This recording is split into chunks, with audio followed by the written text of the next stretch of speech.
여러분, 시선이 인생을 결정한다는 말 들어보셨을 겁니다. 시선이 인생을 결정한다.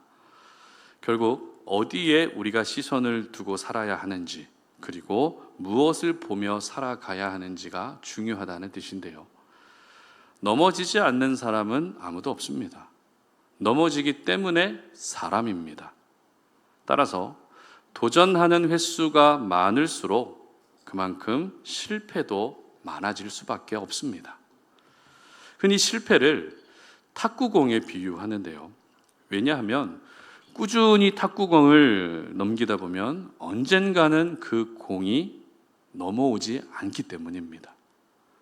상대방이 실수를 하든 아니면 내가 강한 스매싱을 하든 넘기다 보면 공이 돌아오지 않을 때가 분명히 생깁니다. 그때가 바로 실패에서 벗어나는 순간이 되는 것입니다. 그러므로 회심의 공격이 실패해도 언젠가는 성공하게 될 것을 바라보며 공을 계속 넘길 수 있어야 되는 것이죠. 지금의 실패와 힘든 현실에 시선을 두며 살아가는 것이 아니라 실패가 끝나는 그 순간, 힘든 현실이 끝나게 될 그 순간에 시선을 두며 오늘을 살 수 있어야 되는 것입니다. 오늘 우리가 함께 살펴보게 될 민수기 21장은 지난주에 살펴본 말씀과 거의 비슷한 시기에 일어난 사건입니다. 비슷한 시기라는 것은 지금 가나안 땅에 거의 다 왔을 때쯤이라는 것을 알 수 있죠. 이스라엘 백성들은 언제 끝날지 모르는 광야 생활을 40년 동안 하면서 점점 지쳐갔습니다.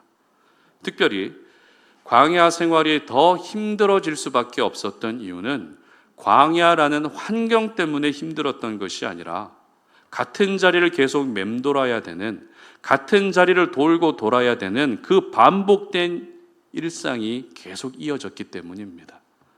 결국 이렇게 되면 이스라엘 백성들의 주특기가 발휘될 수밖에 없겠죠. 어떤 주특기입니까? 불평과 원망입니다. 오늘 본문 5절 말씀을 함께 읽어보겠습니다. 백성이 하나님과 모세를 향하여 원망하되 어찌하여 우리를 애굽에서 인도해 내어 이 광야에서 죽게 하는가? 이렇게 백성들의 불평과 원망이 반복되자 하나님은 늘 그랬듯 충격요법을 통해서 백성들의 체질을 또 바꾸어 가십니다. 그래서 이번에는 어떤 벌을 내리시는가 하면 불뱀을 백성들의 진영 가운데 보내십니다.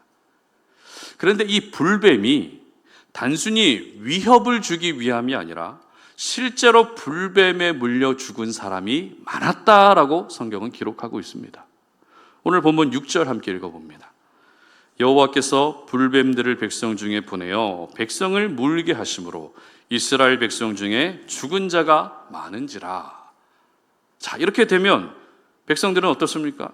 정신이 번쩍 들 수밖에 없겠죠. 불평과 원망을 하나님이 얼마나 싫어하시는지 다시 체감하게 되는 것입니다. 그러자 하나님은 불뱀에 물려서 다치고 죽는 사람들이 속출하는 가운데서 살 수 있는 방법을 말씀해 주십니다. 9절 말씀 또 함께 읽어봅니다. 모세가 놋뱀을 만들어 장대 위에 다니 뱀에게 물린 자가 놋뱀을 쳐다본 즉 모두 살더라. 아멘. 바로 놋뱀을 쳐다보라는 것입니다. 그러나 바꾸어 생각하게 되면 놋뱀을 쳐다보지 않는 사람은 어떻게 된다고요? 죽게 되는 겁니다. 그렇다면 여러분이 오늘 본문에 등장하는 이스라엘 백성들, 불뱀에 물린 이스라엘 백성들이라면 어떻게 하시겠습니까? 살기 위해 놋뱀을 바라보시겠습니까? 아니면 말도 안 되는 소리라고 안 보시겠습니까? 분명 이스라엘 백성들 중에는 무슨 어린애들 장난이냐, 자존심 상한다, 이런 생각을 가지고 놋뱀을 쳐다보지 않은 사람들도 분명히 있었을 겁니다. 그러나 놋뱀을 본 사람과 보지 않은 사람의 결과는 삶과 죽음이 결정될 만큼 굉장히 큰 차이로 나타났습니다. 특별히 이 사건에서 저희들이 꼭 기억해야 될 사실은 놋뱀의 어떤 신령한 능력이 있지 않다는 겁니다. 놋뱀의 능력이 있어서가 아니라 노뱀을 보면 살 수 있다는 그 말씀을 믿고 노뱀을 바라보았기 때문에 살게 된 것입니다. 그렇습니다. 결국 우리가 살 수 있는 방법은 우리의 시선을 어디에 두는가 하는 것입니다. 지금 나를 물고 있는, 지금 내게 위협이 되고 있는 불뱀만 보면 결국 죽습니다. 내 발목을 잡고 내 숨통을 조여오는 이 땅의 문제만 보고 있으면 절대 살 수가 없습니다. 하지만 지금 내 문제를 보고 있던 시선을, 지금의 상황과 배경을 보고 있던 그 시선을 놋뱀으로 향하게 되면 살게 되는 것입니다. 그러므로 지금 여러분의 시선이 가장 많이 향하는 곳이 어디인지를 생각하시면서 오늘 본문 말씀을 함께 생각해 봤으면 좋겠습니다. 물질을 향하고, 성공을 향하고, 죄를 향하고, 세상 습관을 향하고, 절망을 향하는 시선이 다시 하나님께로 옮겨지셔서 하나님만을 바라볼 수 있으시기를 주님의 이름으로 축복합니다. 자, 그렇다면 우리가 구체적으로 언제 하나님께 시선을 두며 살아야 되는지 두 가지로 생각해 보겠습니다. 첫 번째는 마음이 상할 때 하나님을 봐야 한다는 것입니다. 4절 말씀 함께 보겠습니다. 백성이 호르산에서 출발하여 홍해의 길을 따라 에돔 땅을 우회하려 하였다가 길로 말미암아 백성의 마음이 상하니라. 여러분, 지난 한 주 지내오시면서 마음 상하신 분들 계시죠? 티는 안 내시더라도 분명 마음 상하신 분들이 있으실 겁니다.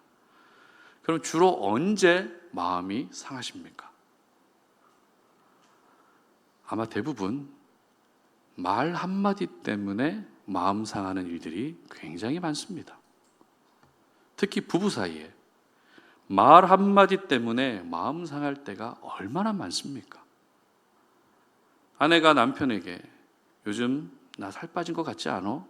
이렇게 물어보면 어제보다 덜 부은 것 같아. 이렇게 대답하면 마음이 상하죠. 안 그래도 부어서 힘든데. 오늘 내가 해준 음식이 어땠어? 이렇게 물어보면 우리 엄마가 해준 거랑 비슷해. 이렇게 대답하면은 칭찬인 듯 하지만 마음이 상합니다. 오늘 어떤 옷 입고 갈까? 물어봤을 때 남편이 그냥 검정색 옷 입어. 이러면은 마음이 확 상하죠. 반대로 남편들도 마음이 상할 때가 있습니다. 아내에게 오늘 밥 너무 맛있었어. 칭찬해주면 아내가 당신 배가 고파서 그러겠지. 이렇게 해주면 안 그래도 잘 삐치는 남편이 마음이 상합니다. 또 반찬이 진짜 맛있다고 칭찬해 줬는데 아내가 그럼 내일은 당신이 해봐. 이러면 또 마음이 상해요. 고민스럽게 아내에게 요즘 나 너무 많이 늙어 보이는 것 같지 않냐고 이렇게 고민스럽게 물어보면 아내가 늙어 보이는 게 아니라 사실이야. 이렇게 대답하면 남편들의 마음이 무너집니다. 이처럼 우리는 마음이 상하게 되는 일들이 참 자주 일어납니다. 가정에서도, 가장 가깝게 지내는 가족들 사이에서도 이렇게 마음 상하는 일들이 자주 일어나는데 교회 안에서, 직장에서 아무리 서로 간에 조심한다 해도 마음 상하는 일은 더 많이 일어나지 않겠습니까? 그런데 마음 상하는 이유가 하나님 때문에 마음이 상할 때도 있습니다. 오늘 본문의 이스라엘 백성들이 바로 하나님 때문에 마음이 상했습니다. 앞서 읽었던 4절 말씀은 백성들의 마음이 상한 이유가 무엇인지를 잘 기록하고 있는 말씀인데요. 다시 한번 읽어보도록 합니다. 백성이 호르산에서 출발하여 홍해 길을 따라 에돔 땅을 우회하려 하였다가 길로 말미암아 백성의 마음이 상하니라. 자, 마음이 상한 이유, 마음이 상했던 결정적인 이유가 뭐라고 기록되어 있습니까? 길로 말미암아, 길 때문에 마음이 상했다는 겁니다. 이스라엘 백성들의 현재 위치를 기록하고 있는 오늘 본문의 직전 본문인 3절 하반절을 보면 이렇게 기록합니다. 함께 읽어봅니다. 그러므로 그곳 이름을 호르마라 하였더라. 자, 어디에 있다고요? 호르마라고 하는 곳에 있습니다. 호르마는 우리가 지난주에 살펴봤던 가데스보다 훨씬 더 가나안 땅에 근접한 곳입니다. 고속도로를 달리다 보면은 톨게이트가 나오죠. 그래서 톨게이트가 눈에 딱 보이는 순간 어떤 생각이 듭니까? 아, 서울에 다 왔구나. 성탄에 다 왔구나. 이런 생각이 듭니다. 오늘 본문의 이스라엘 백성들 역시 말하자면 가나안 땅 톨게이트까지 들어온 겁니다. 그런데 가나안 땅에 들어가질 않습니다. 아니, 더 정확하게 표현하면 하나님이 백성들을 가나안 땅에 들여보내지 않으십니다. 톨게이트 앞에까지 오게 해놓고 여기가 톨게이트야, 여기가 가나안 땅이야 알려주시기만 할 뿐 들여보내지 않으셨다는 것입니다. 그리고 이어지는 백성들의 경로가 어떠했는지를 기록하고 있는 말씀을 보게 되면 홍해 길을 따라 에돔 땅을 우회하는 길로 가게 됩니다. 자, 이게 어떤 길인지 잘 모르시겠죠. 그래서 여러분 이해가 잘 되시라고 사진을 한 장 띄워드리겠습니다. 사진을 띄워드려도 역시 무슨 글씨인지 전혀 안 보이시죠. 그래서 글씨를 보지 마시고 동그랗게 제가 표시해 놓은 그 부분만 보시면 됩니다. 제일 위쪽에 크게 동그라미가 쳐진 부분이 가나안 땅입니다. 그리고 여러분 기준으로 제일 우측에 동그라미가 있는 곳이 애굽, 이집트입니다. 저기에서 나온 거예요. 그리고 초록색으로 동그라미가 된 부분이 지난주에 우리가 살펴봤던 가데스 바네아입니다. 그런데 가나안 땅과 가데스 바네아 사이에 파란색으로 조그맣게 동그라미가 된 게 보이시죠? 여기가 어디예요? 오늘 본문의 배경이 되고 있는 호르마입니다. 어떠십니까? 가데스 바네아보다 훨씬 더 가나안 땅에 근접해 있죠. 이제 호르마까지 왔으면 톨게이트까지 온 겁니다. 들어가면 내 땅이 되는 겁니다. 들어가면 그 땅의 모든 것들을, 유익한 것들을 누릴 수가 있습니다. 그런데 들어가지 않고 하나님 어떻게 하셨다고요? 화살표를 보십시오. 남쪽으로 내려갑니다. 그리고 다시 북쪽으로 올라갑니다. 이게 바로 홍해 길을 따라 에돔 땅을 우회하는 길이었습니다. 이처럼 가나안 땅 톨게이트라 할 수 있는 호르마까지 가서 톨게이트를 통과하는 것이 아니라 남쪽으로 내려와서 에돔 땅으로 우회하는 경로로 가게 됩니다. 그런데 에돔 땅으로 우회하는 이 경로가 어떤 길인가 하면 광야길이에요. 사막입니다. 광야와 사막을 관통하는 경로였기 때문에 굉장히 위험하고 거칠고 어려울 수밖에 없습니다. 그러면 백성들의 입장에서는 어떤 생각이 들겠습니까? 안 그래도 호르마에서 유턴해서 우회하는데 우회하고 있는 그 길조차 어려운 길이기 때문에 마음이 상하는 겁니다. 이럴 거면 왜 호르마에 오게 하셨는지 의문이 생기죠. 왜 가나안 땅 톨게이트까지 오게 해놓고 들어가지도 못하게 하고 우회해서 그것도 힘든 길로 또 돌리시는지 아무리 이해하고 싶어도 이해가 되지 않는 겁니다. 그래서 길 때문에 마음이 상한 겁니다. 그런데 여기서 저희들이 생각해 봐야 할 부분은 표면적으로는 길 때문에 백성들의 마음이 상한 것이 사실이에요. 그러나 근본적인 이유가 있습니다. 바로 백성들이 생각하고 있던 대로 되지 않았다는 것. 지금의 상황, 톨게이트 앞까지 와놓고 다시 남쪽으로 내려가서 우회하는 길로 가게 하시는 이 모든 상황이 이해가 되지 않았다는 것. 이것이 바로 마음이 상한 근본적인 이유였습니다. 사실 저희들은 하나님의 말 때문에, 하나님의 말씀 때문에 마음 상할 일은 거의 없습니다. 하지만 하나님이 일하시는 방법 때문에 마음 상할 때가 참 많습니다. 그러나 여러분, 하나님이 일하시는 방법은 원래부터가 거의 대부분 내 생각하고 다릅니다. 왜냐하면 하나님은 우리 생각대로 되는 것보다 더 좋은 방법을 알고 계시기 때문입니다. 내 성격도 아시고 내 환경도 아시고 지금의 상황과 앞으로의 상황까지 다 알고 계시기 때문에 그 모든 것들을 종합적으로 판단하셔서 일하시는 분이 하나님이십니다. 그래서 하나님이 일하시는 방법이 내 생각과 다를 수밖에 없는 겁니다. 따라서 하나님이 내 생각과 다르게 일하신다는 것은 우리에게 너무 좋은 것인 줄로 믿으시기를 바랍니다. 우리에게 가장 유리한 것인 줄로 믿으시기를 바랍니다. 우리에게 가장 선한 것인 줄 믿으시기를 바랍니다. 그런데 저희들은 어떻게 합니까? 내 생각대로 되지 않았다는 것으로 하나님께 서운함을 느끼고 마음이 상합니다. 하나님 이렇게 해주셔야 하나님 아니십니까? 내가 지금 이것을 위해서 이렇게까지 열심히 기도했는데 왜 내가 원하는 방법대로 안 해주시냐고 마음이 상하죠. 결국 오늘 본문의 이스라엘 백성들 역시 하나님께 마음이 상하게 되면서 불평과 원망을 반복했던 것입니다.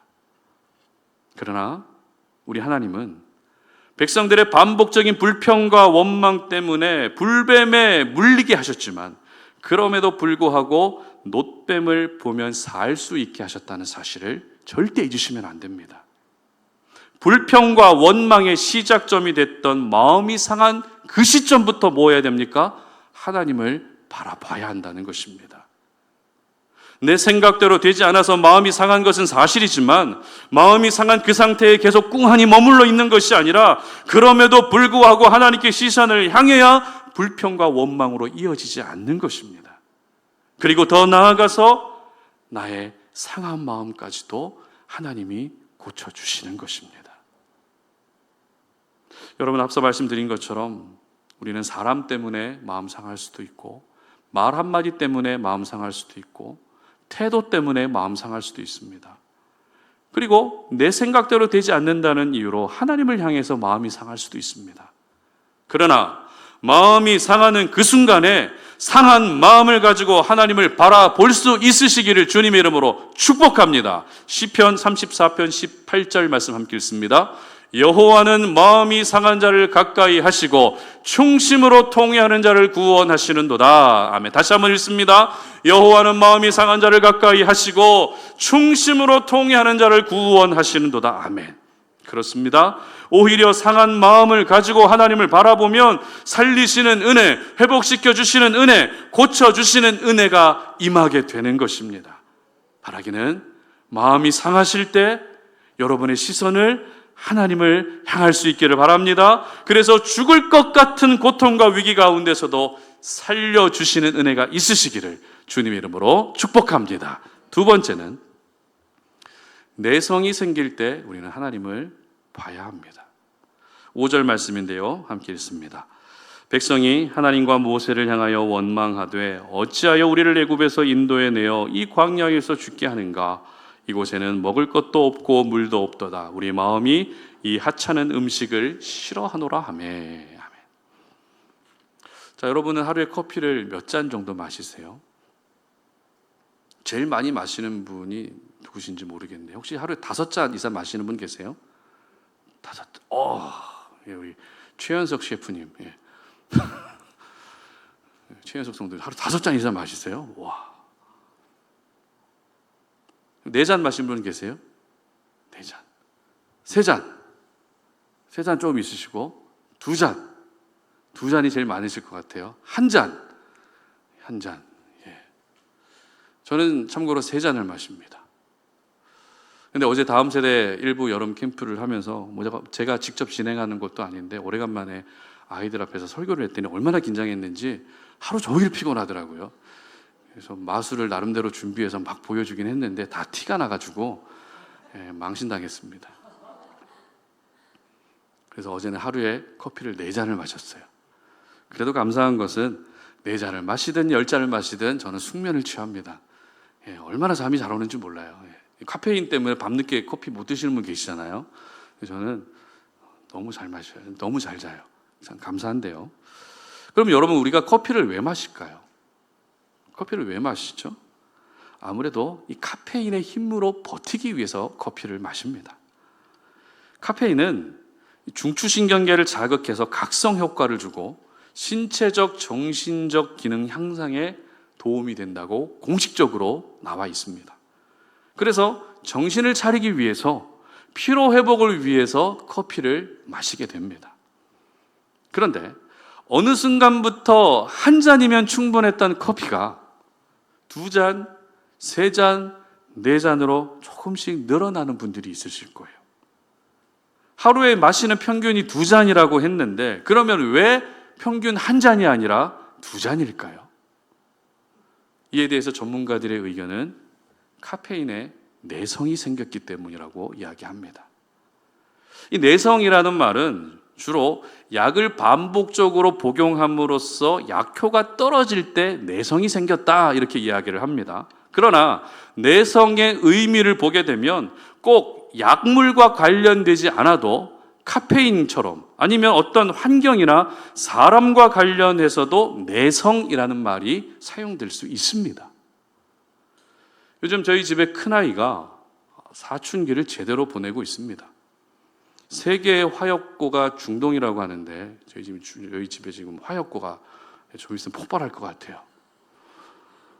집에 있으면은 그 엄마와 그 사춘기 아이의 긴장감이 장난이 아닙니다.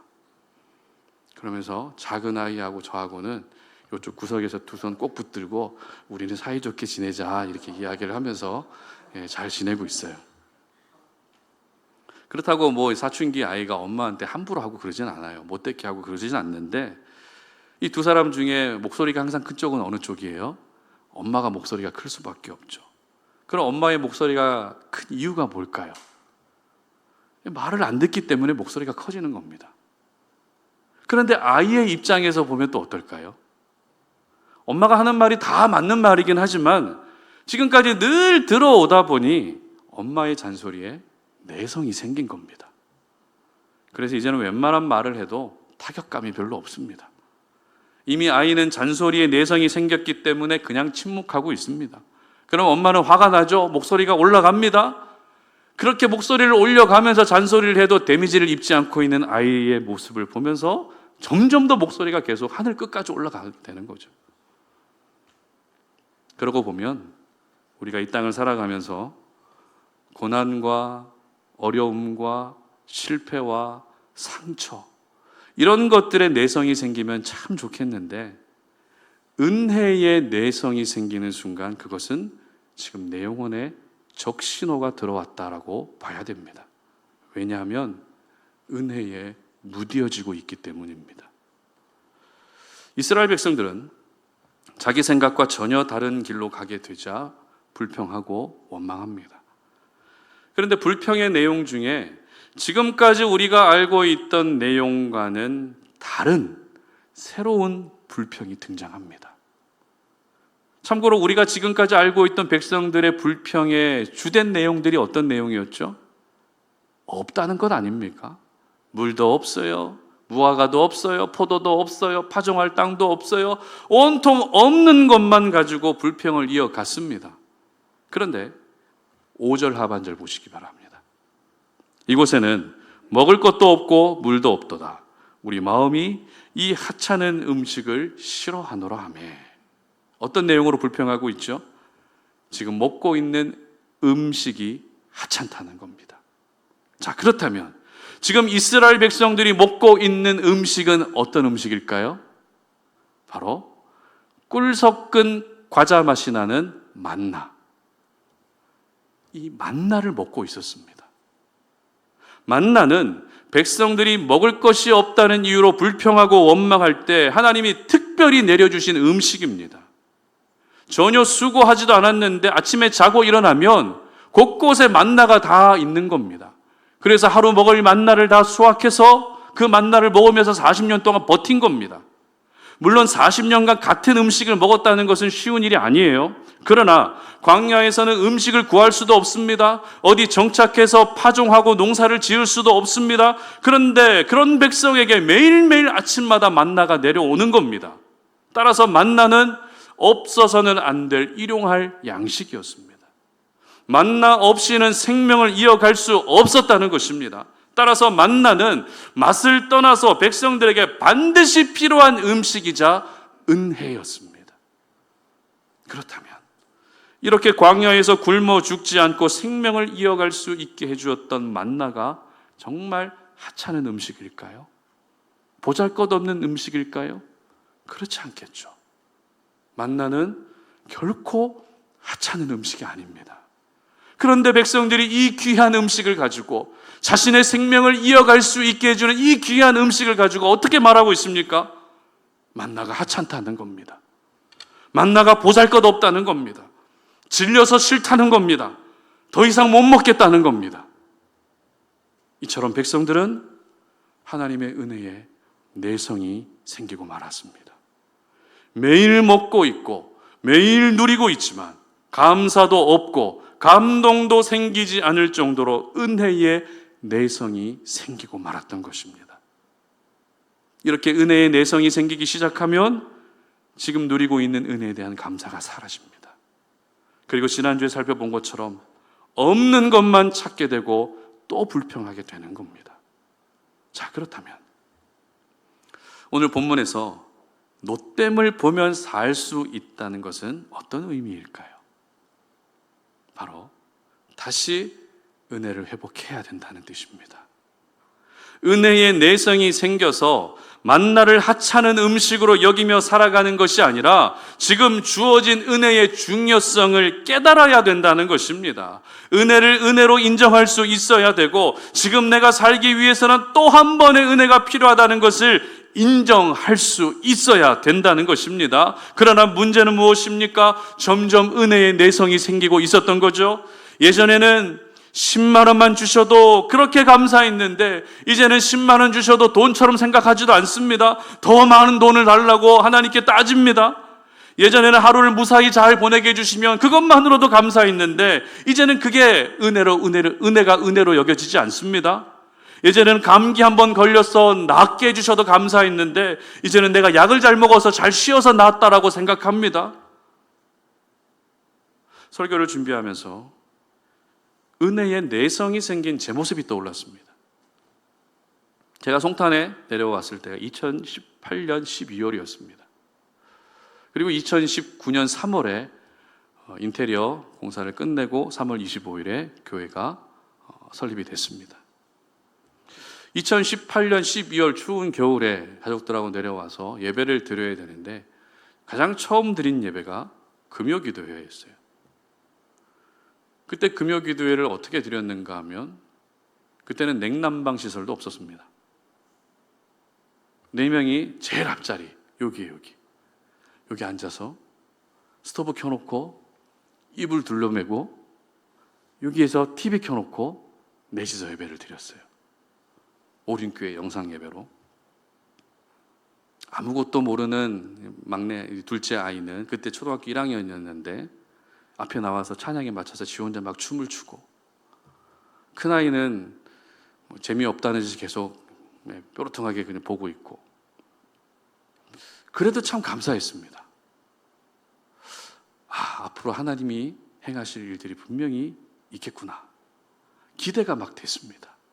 비록 춥게 이불을 뒤집어 쓰고 스토브를 켜놓고 TV를 보면서 예배를 드렸지만 참 좋았습니다. 그런데 지금은 어떨까요? 더울 때 에어컨을 팡팡 켜놓을 수 있습니다. 추울 때 히터를 후끈후끈 켜놓을 수 있습니다. 그리고 예배할 때 지금 저 혼자 예배 드리고 있는 게 아니죠. 여러분들하고 지금 함께 예배를 드리고 있지 않습니까? 분명 은혜입니다. 그런데 은혜의 내성이 생기다 보니 지금의 은혜를 은혜로 여기지 못하고 있는 제 모습이 스쳐 지나가는 거예요. 참 죄송하더라고요. 여러분, 은혜의 내성이 생기는 것은 정말 위험합니다. 은혜의 내성이 생기지 않아야 불평과 원망이 중단되는 겁니다. 그러나 한편으로는 은혜의 내성이 생겼어도 어떻게 하면 됩니까? 노뱀을 보면 됩니다.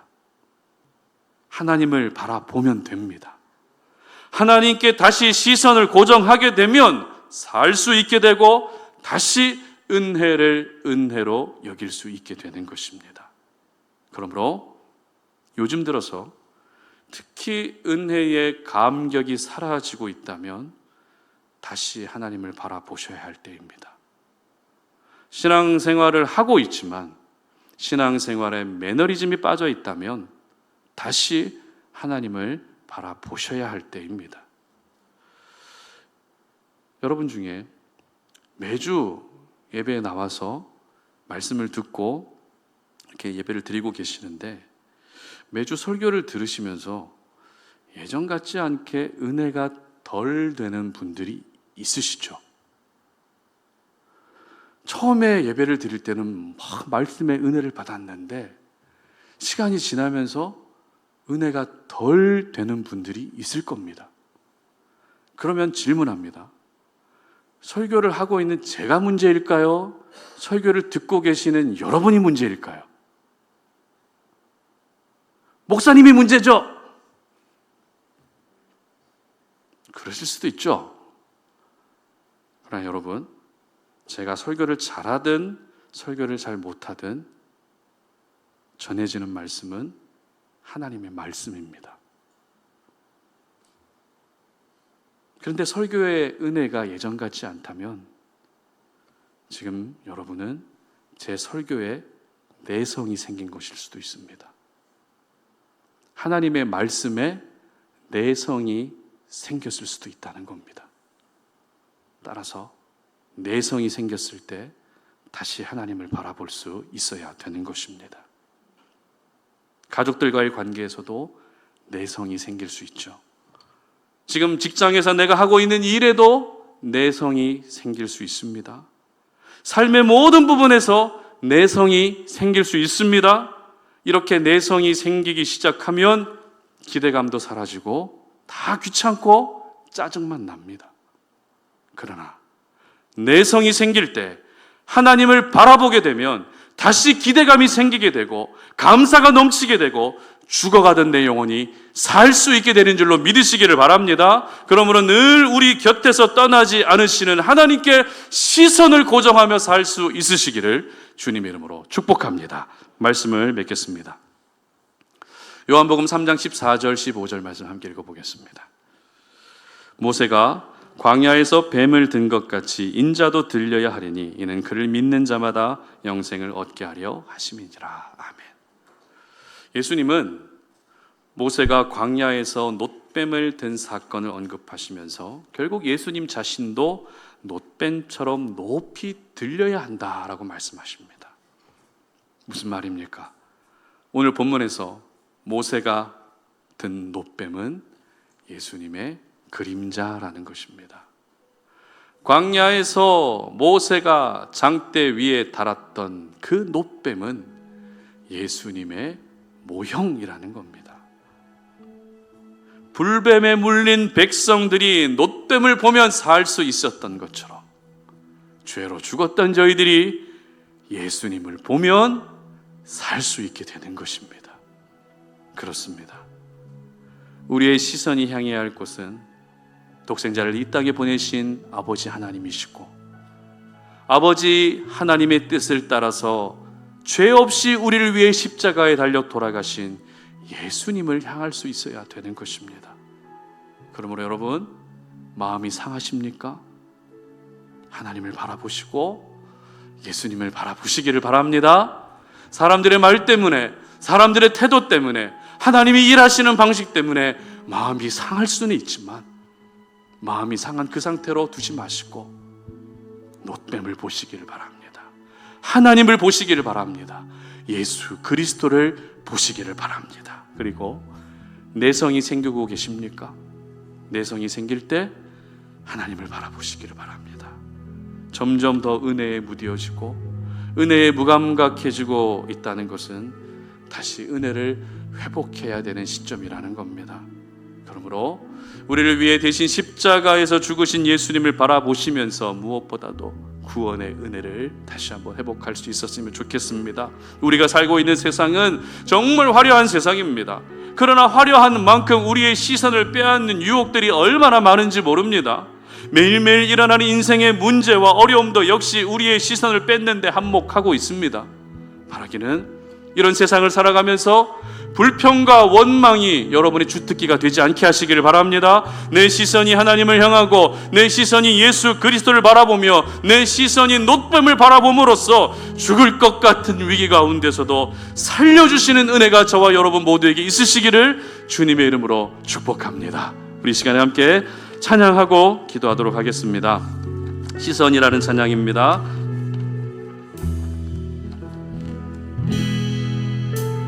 내게로부터 눈을 들어 주를 보기 시작할 때 주의 일을 보겠네. 내 작은 마음 돌이키사 하늘에 꿈꾸게 하네.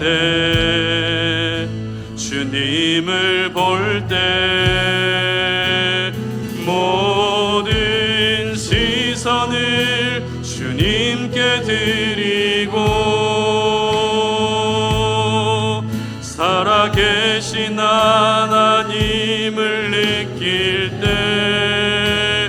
내 삶은 주의 내 역사가 되고 하나님이 일하기 시작하네.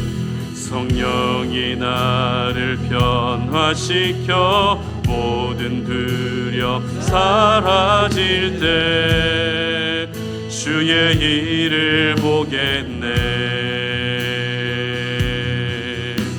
황폐한 땅 한가운데서 주님 마음 알게 되리. 주님을 볼 때 모든 시선을 주님께 드리고 전능하신 하나님을 느낄 때 세상은 주의 나라가 되고 하나님이 일하기 시작한 모든 시선을 주님께 드리고 살아계신 하나님을 느낄 때 살아계신 하나님을 느낄 때 내 삶은 주의 역사가 되고 하나님이 일하기 한 번 더 고백합니다. 모든 시선을 주님께 드리고 전능하신 하나님을 느낄 때 세상은 주의 나라가 되고 하나님이 일하기 시작하네. 아멘. 우리 시간 함께 기도하며 나아가겠습니다. 이스라엘 백성들은 돌고 도는 40년 광야 생활 거의 끝 무렵에 다시 한번 가나안 땅 입구까지 오게 됩니다. 이번에는 가데스보다 훨씬 더 가나안 땅이 가까운 호르마였습니다. 가나안 땅 톨게이트까지 온 겁니다. 들어가기만 하면 됩니다. 그러나 하나님은 여기가 가나안 땅이야 알려주시기만 할 뿐 다시 백성들을 남쪽으로 오게 하시고 에돔 땅으로 우회하는 길로 돌리십니다. 도무지 이해할 수가 없었습니다. 짜증도 납니다. 왜 하나님이 우리를 이렇게까지 하는지 도저히 납득이 되지 않습니다. 그러자 백성들은 가장 잘하는 주특기가 또 한 번 발휘됩니다. 불평합니다. 원망합니다. 길 때문에 마음이 상해버립니다. 길 때문에 마음이 상했다는 것은 하나님 때문에 마음 상했다는 겁니다. 왜 우리 생각대로 안 해주시고 하나님 마음대로 하시냐고 마음까지 상해버립니다. 이것이 결국 불평과 원망으로 이어지고 말았던 것이죠. 그러나 여러분, 불평하는 백성들에게 하나님이 불뱀을 보내셔서 심판하실 때 놋뱀을 보면 살 수 있다는 해결책도 같이 제시해 주셨습니다. 결국 시선을 하나님이 마련하신 놋뱀을 향할 때 살 수 있게 되는 것입니다. 그렇기 때문에 시선이 인생을 결정하는 겁니다. 언제 우리가 하나님을 바라봐야 됩니까? 마음이 상할 때 하나님을 바라봐야 됩니다. 사람 때문에, 말 때문에, 태도 때문에, 환경 때문에, 하나님 때문에 마음이 상할 수는 있지만 상한 마음 그대로 품고 계지 마시고 상한 마음을 가지고 하나님께 나아가시기를 바랍니다. 하나님을 바라보시기를 바랍니다. 하나님은 상한 마음으로 바라보는 우리의 시선을 결코 멸시하지 아니하시고 하나님을 바라볼 때 다시 회복시켜 주시는 것입니다. 그리고 우리가 언제 또 하나님을 바라보아야 됩니까? 내성이 생길 때 바라봐야 됩니다. 특히 은혜의 내성이 생기는 순간 하나님을 꼭 바라봐야 됩니다. 하나님의 은혜를 베풀어 주고 계시는데도 불구하고 이게 은혜인지조차도 모릅니다. 예전에는 그 작은 은혜 하나만으로도 감사하고 또 감사하고 하나님 없이는 살 수 없다라고 그렇게 고백했던 우리의 모습이 이제는 은혜에 무디어져서 은혜의 내성이 생겨서 은혜를 은혜로 여기지 못하고 살아가고 있습니다. 신앙생활에 매너리즘이 빠지셨습니까? 신앙생활이 힘드십니까? 교회 나오기 싫습니까? 다시 은혜를 회복해야 될 순간이라는 겁니다. 은혜에 더 이상 내성이 생기지 않도록 하나님을 바라보셔서 여러분의 인생이 정말 하나님 안에서 다시 한번 회복되어지고 죽을 것 같은 위기와 고통 속에서도 회복시켜주고 살려주시는 은혜를 경험할 수 있게 해달라고 이 시간 기도할 수 있었으면 좋겠습니다. 다 함께 주여 한번 외치고 기도하며 나아갑니다. 주여, 살아계신 아버지 하나님 감사합니다. 오늘 이 시간에도 우리가 주님의 거룩한 말씀을 기억하며 하나님 아버지 결국 우리가 무엇을 바라보고 어디를 바라봐야 할 것인지를 오늘 말씀을 통해서 깨닫게 됩니다. 우리는 이 땅의 문제들에 매여서 하나님 우리를 물으려고 하고 우리에게 위협이 되고 있는, 우리를 죽이려고 하는 그 불뱀만을 보고 있습니다. 그러나 우리가 봐야 될 것은 불뱀이 아니라 놋뱀입니다. 하나님이 대안으로 제시하시고 해결책으로 제시하신 놋뱀을 바라볼 때 우리가 살 수 있습니다. 놋뱀은 독생자를 이 땅 가운데 아끼지 아니하시고 우리에게 보내주신 하나님 아버지 그 자체이십니다. 그리고 아버지의 뜻을 따라서 우리를 위해서 대신 십자가에서 돌아가신 예수 그리스도입니다.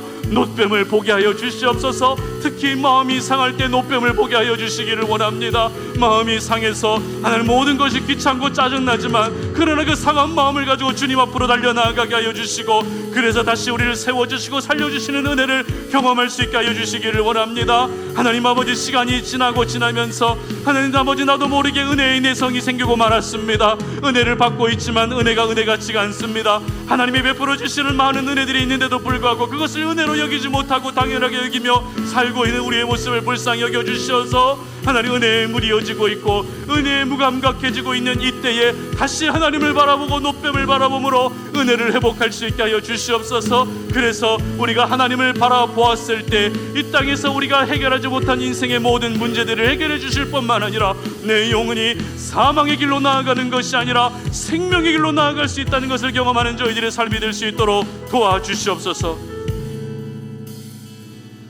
살아계신 하나님, 오늘도 우리가 주님의 거룩한 말씀을 기억하며 결국 우리가 하나님을 바라보고 예수님을 바라봐야 살 수 있다는 것을 깨닫습니다.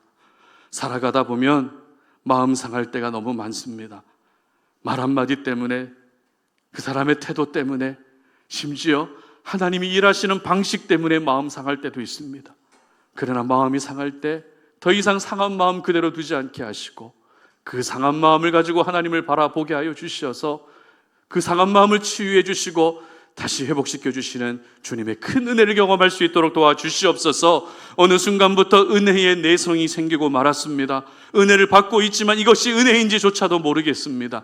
감사가 넘쳤는데 감사가 사라졌습니다. 불평과 원망과 짜증만 늘어나고 있습니다. 다시 은혜가 회복되어야 될 그런 시점이라는 것을 우리가 믿사오니 이렇게 은혜의 점점 내성이 생기고 있을 때 하나님을 바라보게 하여 주셔서 하나님 우리를 결국에는 다시 회복시켜 주시는 하나님의 큰 은혜를 경험할 수 있도록 도와주시옵소서. 이번 한 주 삶을 살아갈 때에도 세상 가운데서 우리를 외면하지 마시고 힘들고 어려울 때 주님을 바라보면 하나님이 잠잠히 우리에게 응답해 주시고 말씀해 주셔서 결국 은혜로 살고 은혜로 승리하는 우리 송탄 올인의 모든 지체들이 되게 하여 주시옵소서. 이제는 우리 주 예수 그리스도의 은혜와 하나님 아버지의 끝없는 사랑과 성령의 교통하심이 이제는 다시 하나님을 바라봐야 할 때임을 기억하며 마음이 상할 때도 있고 은혜의 내성이 생길 때도 있지만 다시 하나님을 바라보며 모든 무너진 부분들이 회복되기를 원하고 또 죽을 것 같은 위기 가운데서도 살리시는 은혜를 경험하기를 소망하는 우리 송탄 올인의 지체들 머리 위에 이제로부터 영원토록 함께 하시기를 간절히 축원하옵나이다. 아멘.